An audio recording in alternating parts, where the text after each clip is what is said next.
Hello everyone, welcome to another edition of the Channel 5 News. Coming up, Minister for Social Services Honorable Catherine Daniels speaks on a modified independence program this year. Past programs have started at 9 o'clock, but because of the situation, we'll be starting an hour later, and we'll be starting at 8:55 when we have the arrival of the Prime Minister, and we move on with the arrival of His Excellency. And so we decided this year to do an ecumenical service and a cultural expose. So we will have a military presence with uniform guards. We'll have a guard of honor with the uniform forces, the cadet corps, fire and ambulance services, prison services, and some of our military people who are here helping us will be part of that cultural expose, will be part of that military parade that we want to have. We will, the first part of it, will do a praise and worship session where we'll have a group from Portsmouth along with it doing some praise and worship, not very long, because we have to be thankful. As I said earlier, we have to be thankful to God. We have to also remember those who lost their lives in the process. And so, in spite of the storm, in spite of all of that, we still have to go to our God and give reverence and praise. We'll have the address to the nation, which I think is the highlight and what people are looking for, hope, and people are looking to hear from the leader of our country, the Honorable Prime Minister, Dr. Roosevelt Skerrit, who will address the nation. We'll have cultural performances then in the cultural expose part of it. Cultural performances like groups like the Flamboyant Cultural Group of Dublin, Tradibel of Grand Bay, the Whitey Kubuli Dance Theatre Company, and we'll have a song by the Cicero Singers, some patois song for this. And then we'll end the day with a presidential salute from the armed forces, and then we'll have naturally Dominican national anthem will be part of that. One of the things we always say, Dominica is a resilient country. We are resilient people, and resilience can only be tested or manifested by the actions that we take. And so what better way to show our resilience than to come to this event, to participate, encourage people. On this day, let's show the level of patriotism that we should have. Let's fly our flags. Those of you whose clothes have not been washed away by Maria, who still have some or wabduyet or whatever cultural item you have to wear to show your national pride on that day, please wear it. Come to the stadium with your flags. We invite all of you to be there. And this is the way that we can showcase how resilient we are. The other thing I want to implore people at this time, we're only 3 days away from the celebrations time, 3 days away. And we do not have much time to prepare. Do not sit back and say that, you know, it's too depressing, it's too hard. Please, we'd like you to come up in large numbers to help us to bring a vibrancy to the country, to bring a vibrancy to the nation, to say that, like we say in our song, come ye forward, sons and daughters, and let's all of us come together at this time to show that we can really build a brighter future together, build a brighter nation together. Let us use this 39th anniversary as a time of reflection. This, as one famous president of the world said, let us not ask what Dominica can do for us, but now is the time that we can do for our country, that we can do for Dominica. Now is the time that the forces of nature has beckoned us to come together, to work together in unity, in strength, in love, in peace, and in gratitude to bring back our country to the level where we can all live together happily. And so, Dominicans, with these few words, I want to say thank you. I'm hoping to see everyone who can make it at the park on November 3rd from 9 o'clock. It's going to be a very good day. We are going to give praise to God. We are going to thank Him. Because in spite of the storm, there are things, lessons that we should have learned from it. And let us reflect on the good aspect, though devastated by Maria, but there are good lessons that we should learn, as I said earlier. Lessons of where families who were not talking came together, where neighbors who were not on friendly terms came together. We saw people asking no questions. They didn't want to know what party you belong to, who you are, but they came together. No political barrier. Now is not the time for politics or colors. Now is the time where we work as Dominicans to help bring our nation on a good stand, on a good footing, and that we can live in that love, in that peace, and we can achieve the just nation that we want Dominica to be. Next up, we'll have an update from the police on their efforts to recover stolen items in the aftermath of Hurricane Maria. Acting Deputy Chief of Police Davison Valerie says the Commonwealth of Dominica Police Force did not drop the ball in protecting the city of Roseau on the morning following Hurricane Maria. His defense of the police force comes amidst public speculation that the excessive looting in the city was as a result of poor police presence in Roseau. I would not accept that the police dropped the ball. I think the police did what was in their might and strength, in the capacity. We had gone out in full numbers, and as I indicated in some other forum, the police was out even prior to the storm actually totally subsiding. There were instances when officers went out to assess what is going on, and they had to return because of the danger that was outside. And as soon as the first opportunity we got, when the storm passed, we were out. We were out on the streets and adopting positions to ensure that we had a level of control on what was going on. But also, we were faced with the challenge of our own department, police headquarters. The place had been completely flooded. The debris and all that had flooded the police headquarters.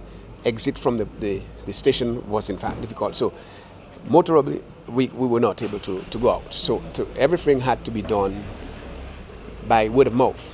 There was very little means of communication, since all the communication devices and mediums were destroyed. And so there was a tremendous challenge for communication. The officers went into the city. They had to be ensuring that businesses were protected at various locations, but there were businesses that were not protected at the time. So the police could not be everywhere at the same time.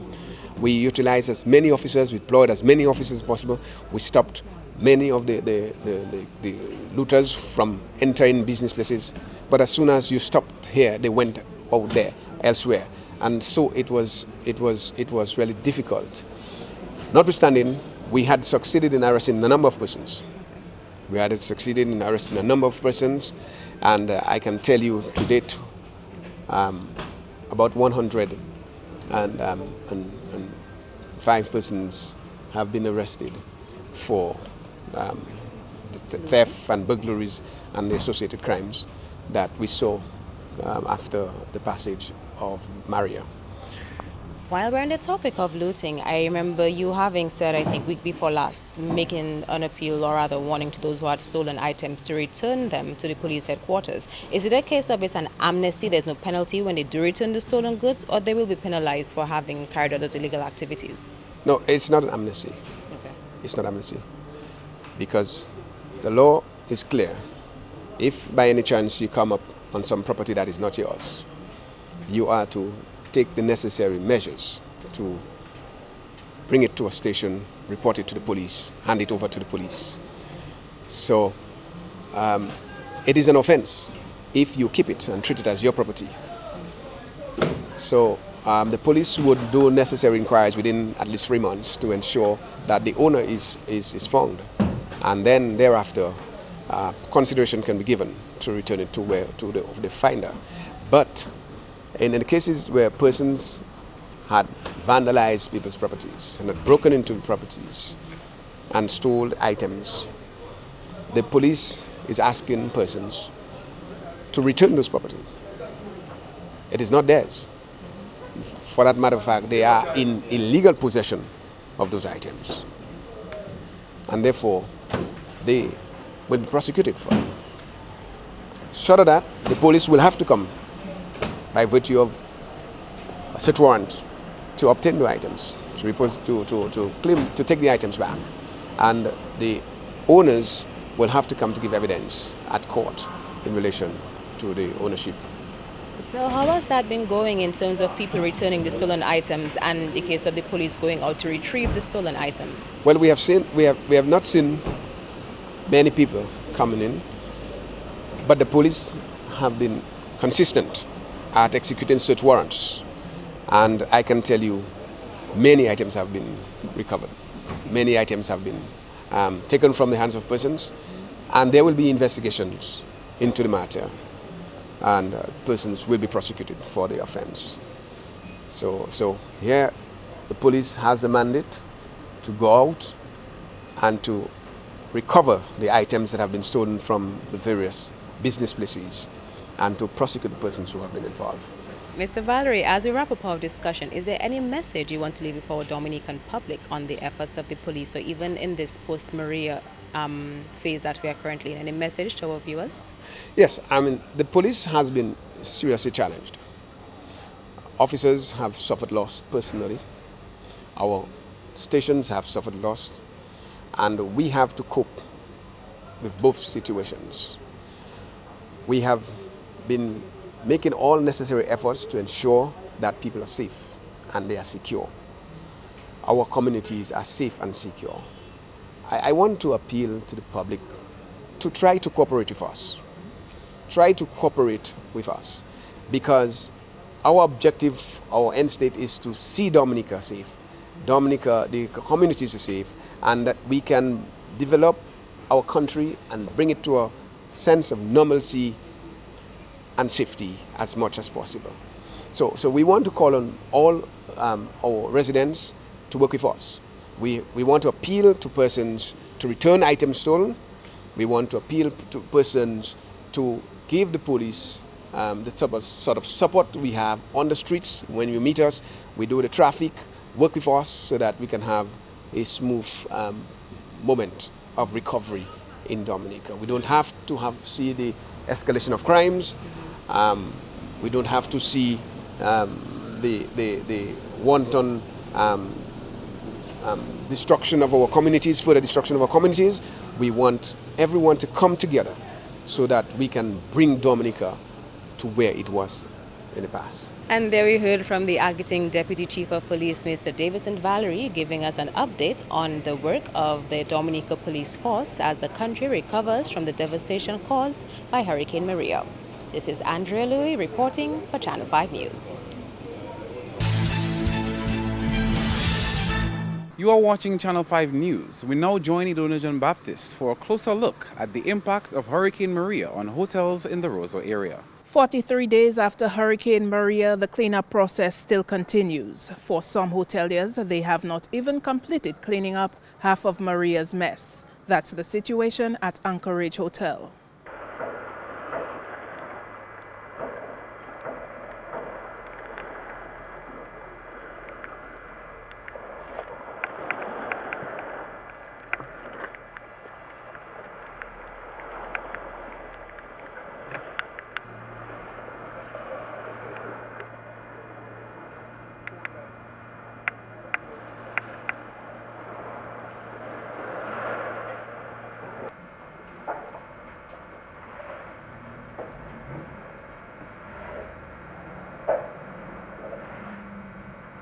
None of the 3 accommodation properties located on the bayfront in Castle Comfort was spared by the hurricane. Extensive repairs also have to be done on Evergreen Hotel and Castle Comfort Lodge.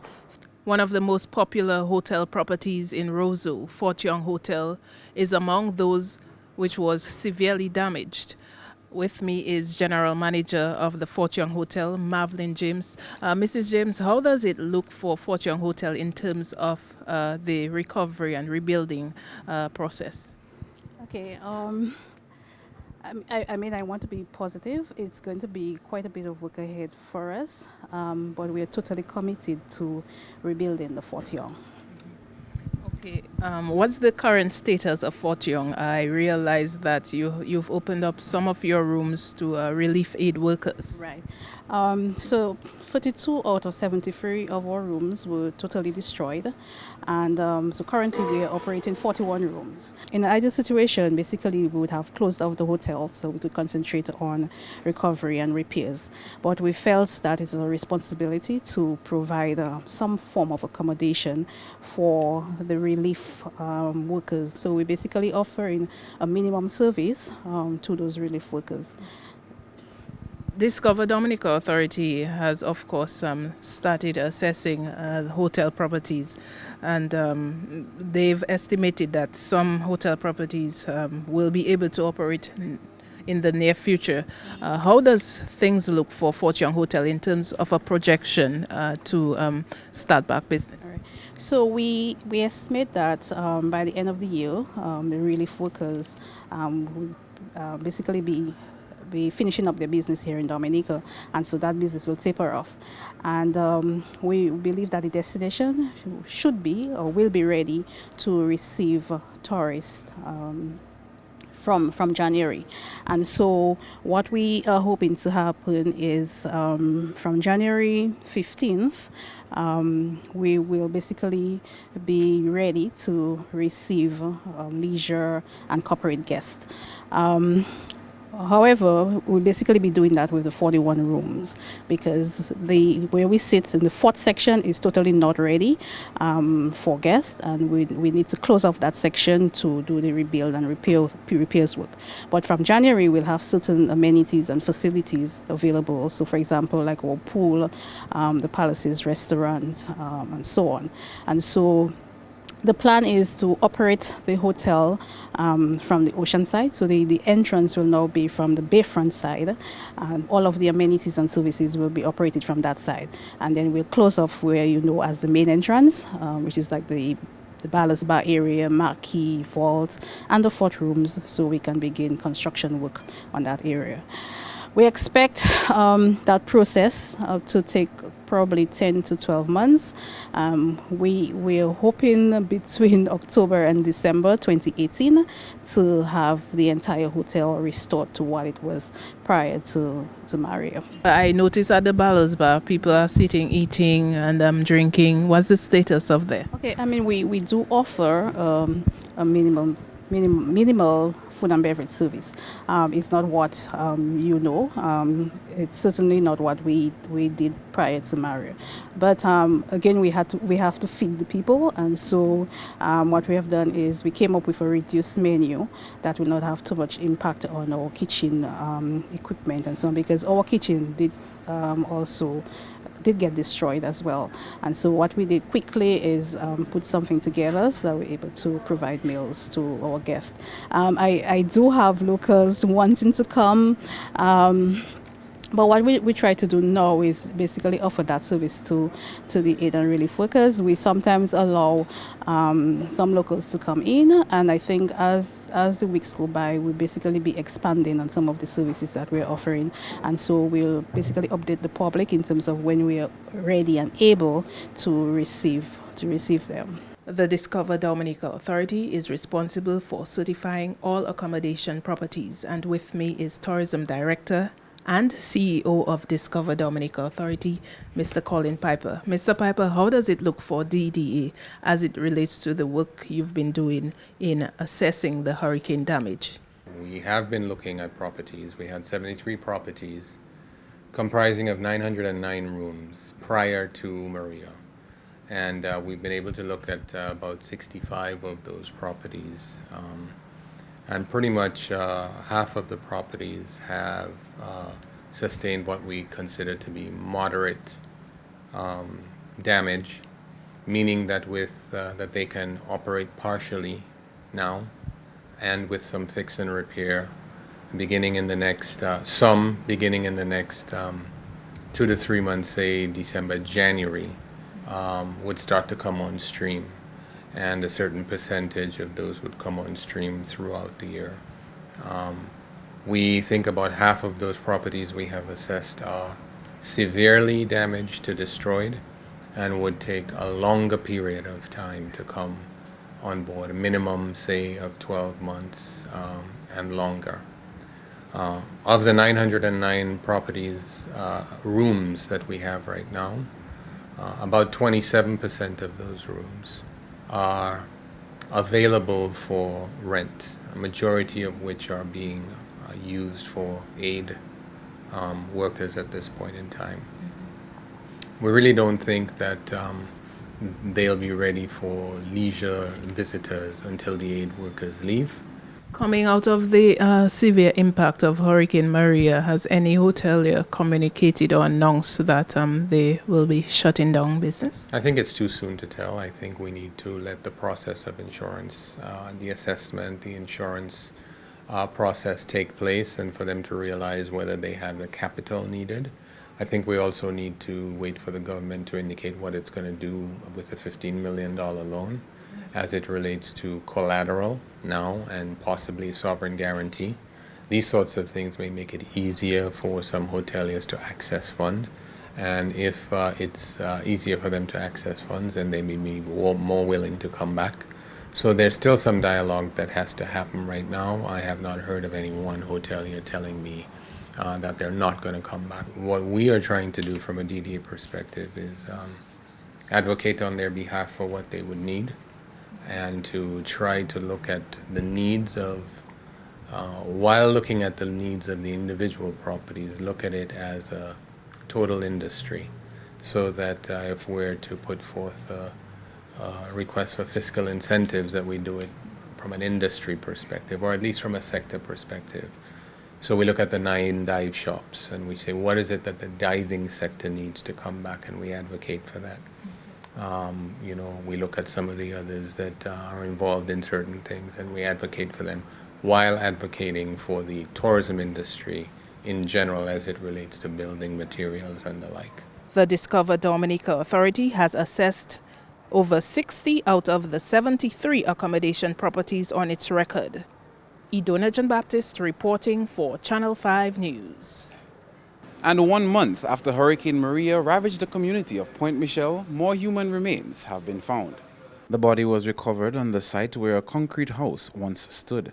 That house was destroyed during Hurricane Maria. Several people are unaccounted for as the death toll in that community climbs. Police reported 2 bodies were found under debris last week. This has been another edition of the Channel 5 News. Feel free to contact us at news@mapin2k4.com. You can also access our past newscasts on our YouTube channel. On behalf of the entire production team, I am Kenny Williams. To all viewers around the world, we thank you for watching. Join us tomorrow.